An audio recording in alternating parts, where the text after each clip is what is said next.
RMDM ny trantsehatra ny HVM iamafy ny tolona.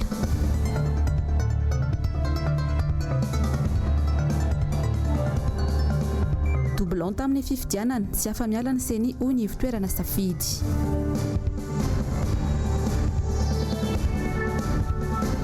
Fikambanan'ny syndicat ny fampianarana mitaky ny andoavan'ny karama ny mpampianatra.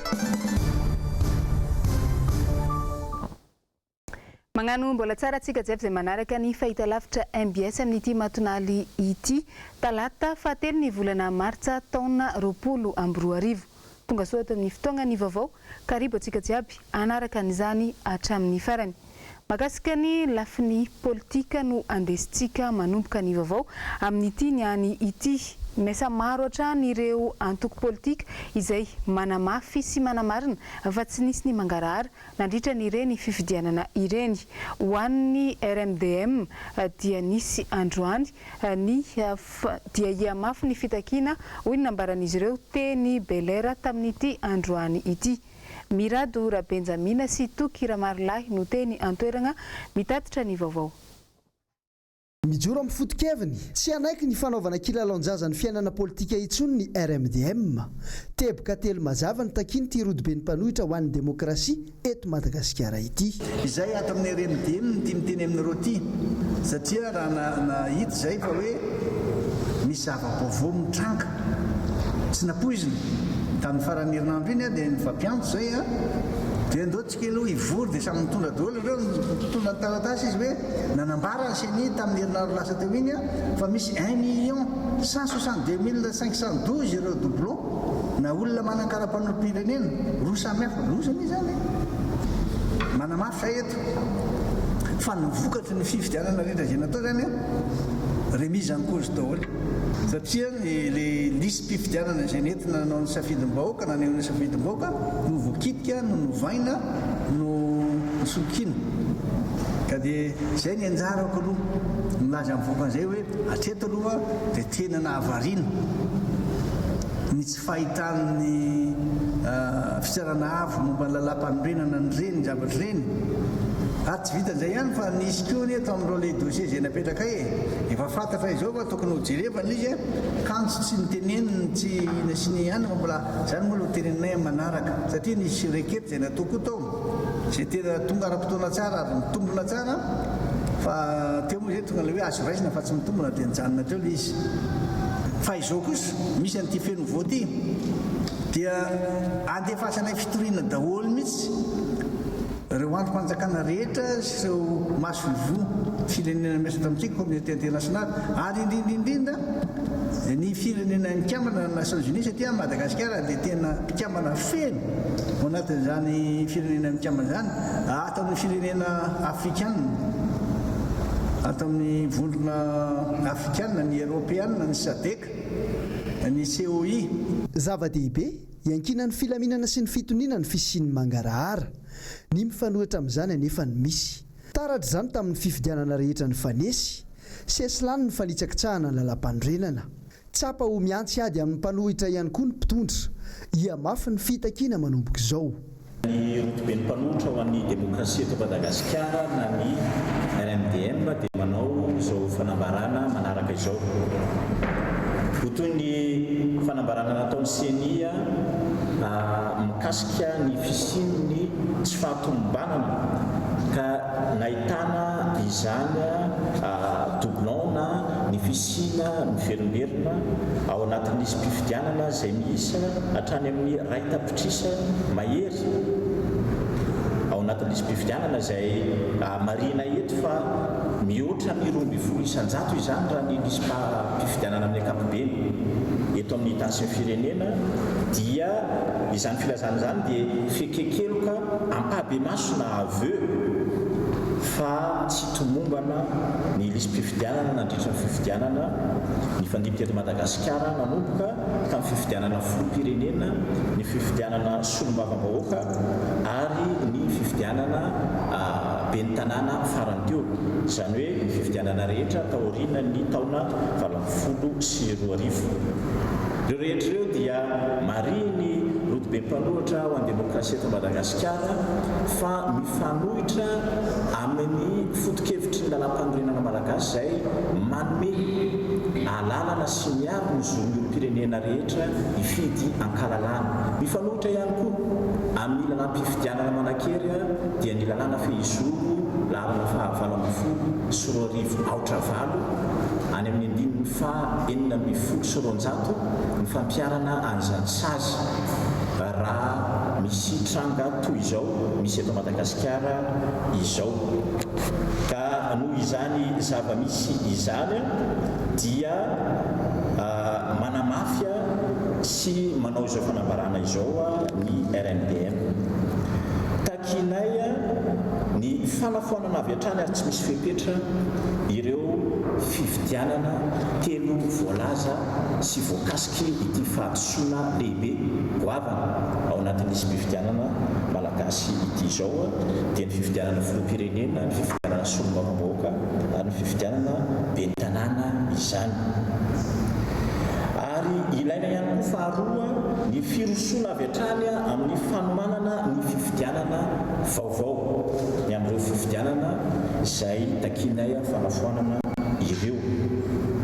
Ary ny fahatelo dia takinay ihany koa ny fampetona sy fanoloana avy hatrany ny mpikambana rehetra ao amin'ny senia sy izay tompona andraikitra rehetra ao ministerany an-tany voakasika izao fahadisoana lehibe osoka izay mitarika ny fifidianana ho tsy azo ekena, tsy mangarahara ary tsy ho ekeny rehetra izao. Izany rehetra izany dia anairanay sy hitondranay an'izany fitarainana izany eo anatrehan'ny fitsarana avy momba ny lampanorenana ny amin'izany fijerena manokana tranga vaovao na feno vo nateraky ity fanambarana ofisialy izay nataony seni ity. Ireo natao dia mba ahafahana mametraka androm-panjakana eky mivoaka ary olom-boafidy vokatry ny safidim-bahoaka marina.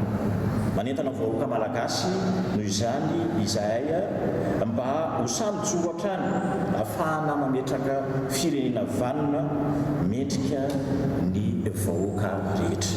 Atao eto Antananarivo anio telo Martsa 2024 izao fanambarana ataon'ny olobe mpanohitra ho an'ny demokrasia eto Madagasikara izao. Araka izany dia feno ny fepetra ho an'ny antoko HVM miariary ny tsy fagnajana ny zon'olombelona sy ny fanitsakitsahana ny lalam-panorenana izay ataon'ny mpitondra ankehitriny. Iray feo amin'ny RMDM araka izany ny HVM manomboka izeo. Miradora Benjamina trano mitatitra ny vaovao eo amin'ny sariny Toky Ramarolahy. Mizotra maka izy ity fireneny ity makany amin'ny jadona sy ny fanjakana tsy refesy mandidy ve? Ny fanilihana izay tsy mitovy hevitra aminy sy ny fanaovana ampimamba ny fananan'ny hafa no imasony ny fanjakana. Ilaozany mpitondra manenjika ny mpanohitra, any ka ny tena lahara-pahamehana sy ny marary ny vahoaka indray no lasa tsy zarizary. Dingana no ioson'ny antoko HVM makany amin'ny fanoherana.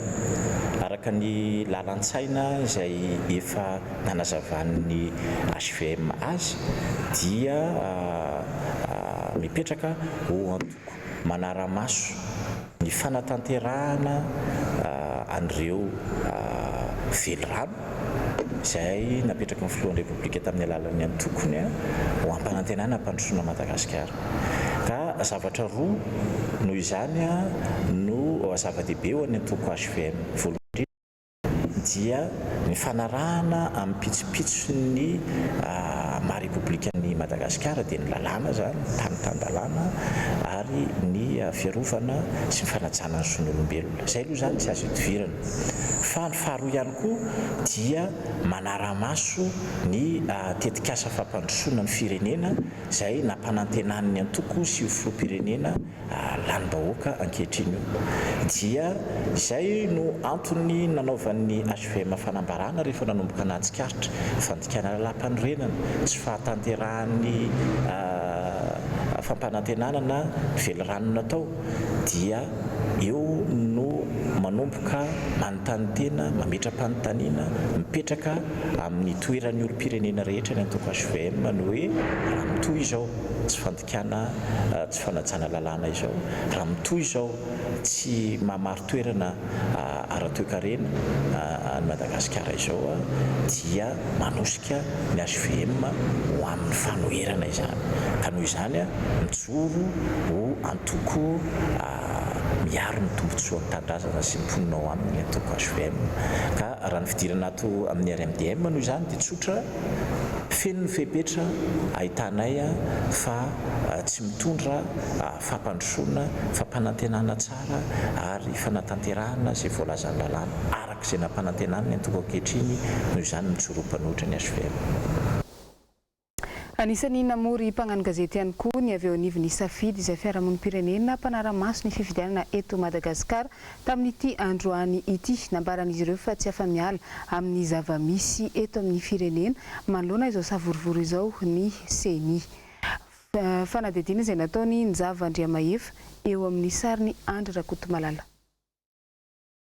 Tompona andraikitra voalohany CENI mikasika ny tsy fahatomombanana nisy teo amin'ny lisy mpifidianana filoham-pirenena sy kominaly farany teo.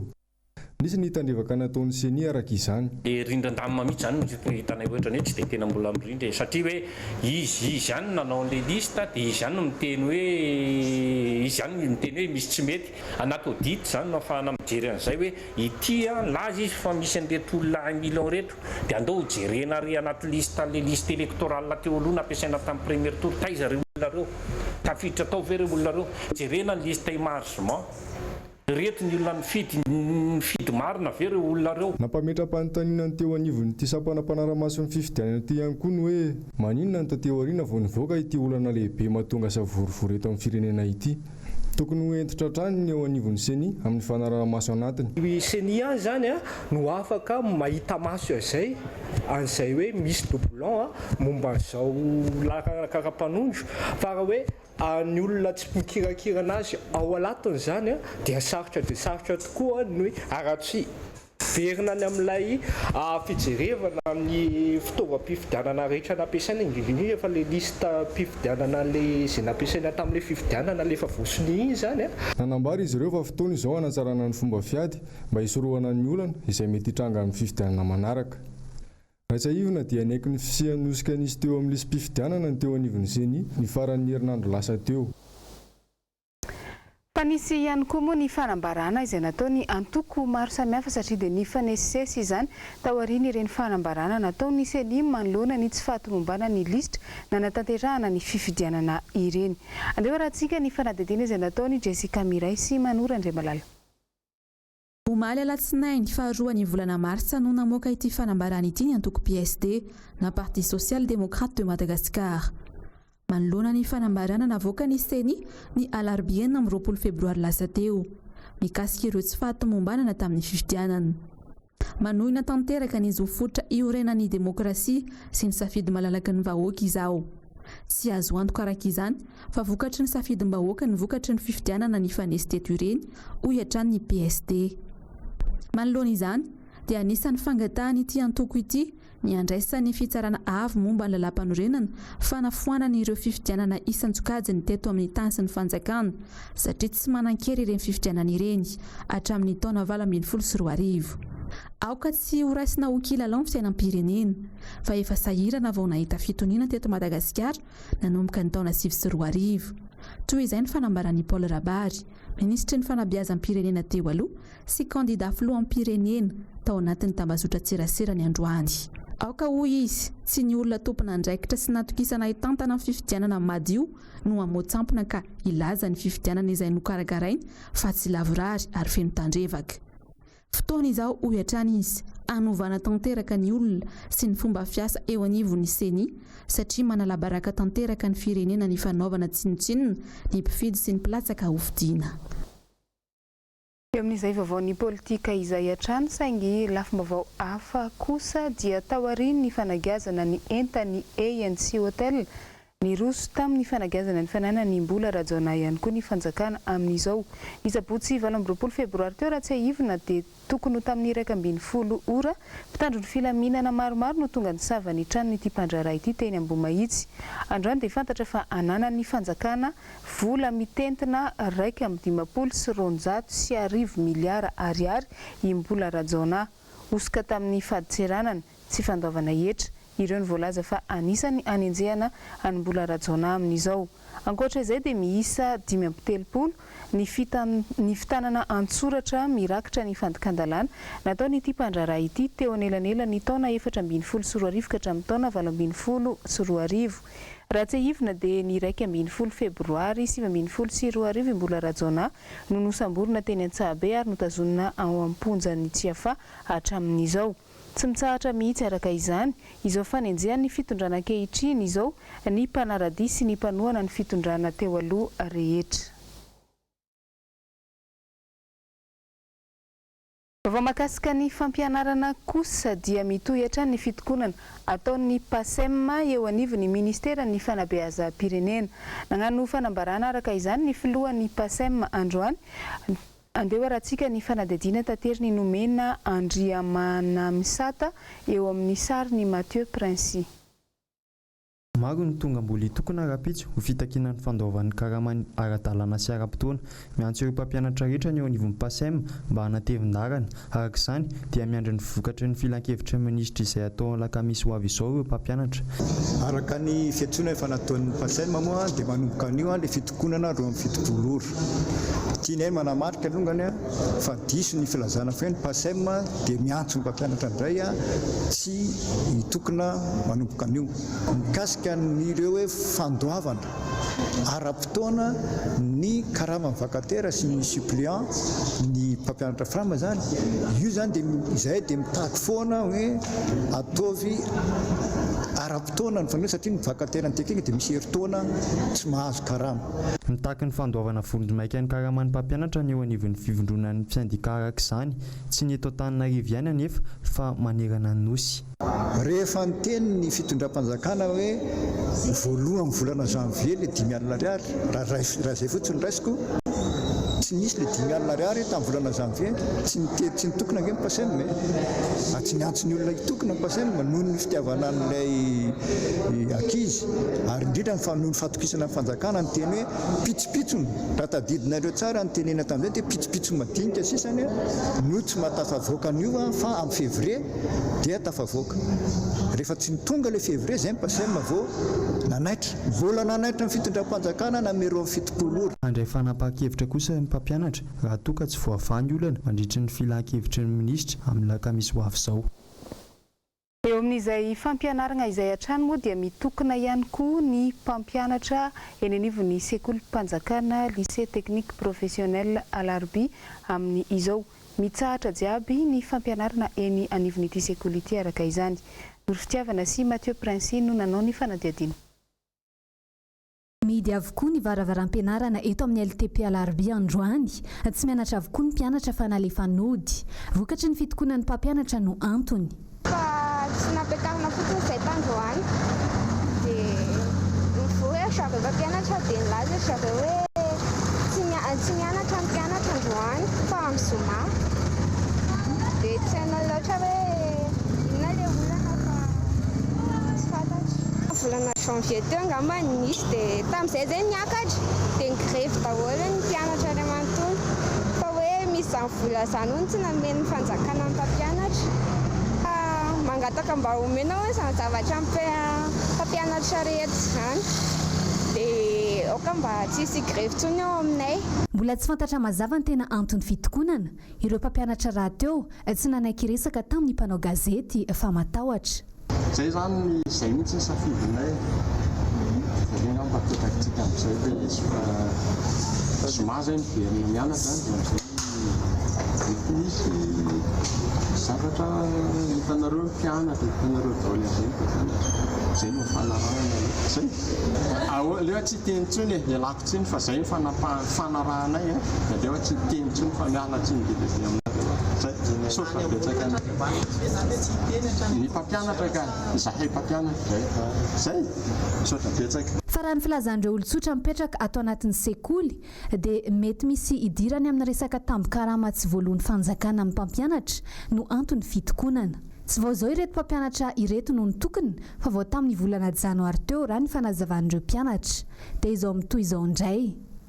mahatsiaro vomafy araka izany ny zaza malagasy indrindra ireo mianatra eny anivon'ny sekolim-panjakana manoloana ny grevy toy izao.